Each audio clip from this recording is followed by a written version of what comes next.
बेटे को पुराना जन्म याद। नमस्कार दोस्तों, मैं आपकी दोस्त और होस्ट ओशीन आपका स्वागत करती हूँ आपके ही पसंदीदा चैनल बॉलीवुड स्टूडियोज में। ये कहानी है उत्तर प्रदेश के एक शहर मुजफ्फरनगर की, जहाँ पर बदमाशी खुलेआम चलती है।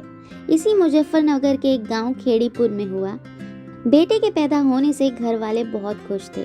3.5 साल का वीर सिंह अपने दोस्तों के साथ गली में गिल्ली डंडा खेल रहा था और घर पर उसके स्कूल में एडमिशन की बात चल रही थी। तभी बाहर से जोर जोर से रोने की आवाज़ आने लगी। वीर के पापा ने देखा तो उनका बेटा रो रहा था और अब यहीं से शुरू हुई थी परेशानी। दरअसल वो रो इसलिए रहा था कि उसे अपने पुराने जन्म की बातें याद आ गई थी और उसे अपने उन्हीं माँ बाप के साथ रहना था। उसने बताया कि वो शिकारपुर के पंडित लक्ष्मी नारायण का बेटा है, लेकिन एक बाप अपने बच्चे को ऐसे कैसे दे दे। तो वीर के इस जन्म के पापा ने उसे समझाकर चुप कर दिया।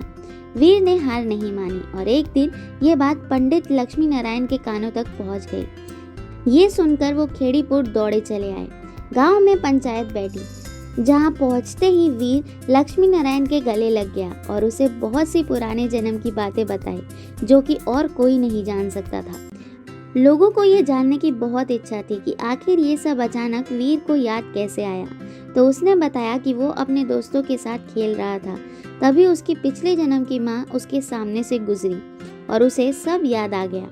अब सवाल ये था कि वीर अब रहेगा कहाँ।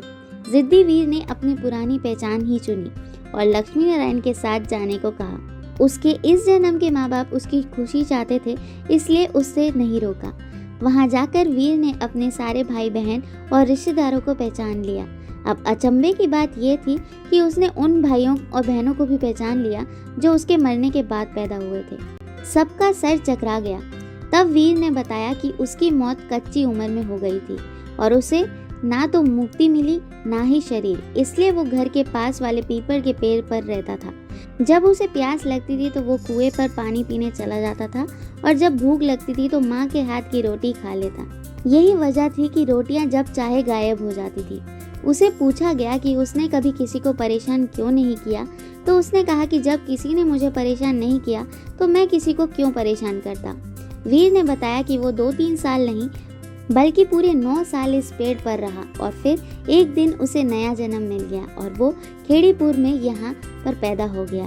अब भी वीर के इस जन्म के माँ बाप उससे मिलने आते हैं और उसे खूब प्यार करते हैं। वीर भी कभी कभी उनके घर चला जाता है जब छुट्टी मिलती है। वीर को अब फिर से लोग सोमदत्त के नाम से ही जानते हैं। साथ ही उसे 2 माँ बाप का प्यार मिलता है। करण अर्जुन 2 की कहानी भी कुछ ऐसी ही हो सकती है। उम्मीद है आज की कहानी आपको अच्छी लगी होगी, तो इसे लाइक एंड शेयर जरूर कर दीजिएगा और अगर आप चैनल पर नए हैं तो इसे सब्सक्राइब करना बिल्कुल ही मत भूलिएगा। मिलते हैं अगली वीडियो में, तब तक के लिए नमस्कार।